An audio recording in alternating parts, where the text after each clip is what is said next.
Napansin mo bang may tila parang plema o tunog sa paghinga ng manok mo? Alamin kung paano ito maaayos. Maaaring senyales ito ng respiratory infection dulot ng bacteria o virus. Ihiwalay agad ang may sakit na manok para maiwasan ang pagkalat ng impeksyon sa iba.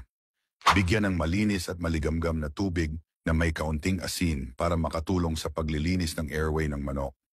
Siguraduhing maaliwalas at may tamang ventilation ang kulungan para maiwasan ang moisture at amag na maaring magdulot ng problema sa paghinga.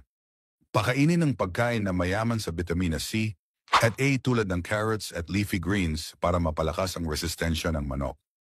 Kung patuloy pa rin ang tunog o plema sa paghinga kahit na nalinis na ang kulungan at nabigyan ng tamang pagkain, kumonsulta sa eksperto para sa tamang lunas at gamutan. Panatilihing malinis at maaliwalas ang kulungan para mapanatiling malusog at walang problema sa paghinga ang mga manok mo. I-follow para sa iba pang tips sa pag-aalaga ng manok.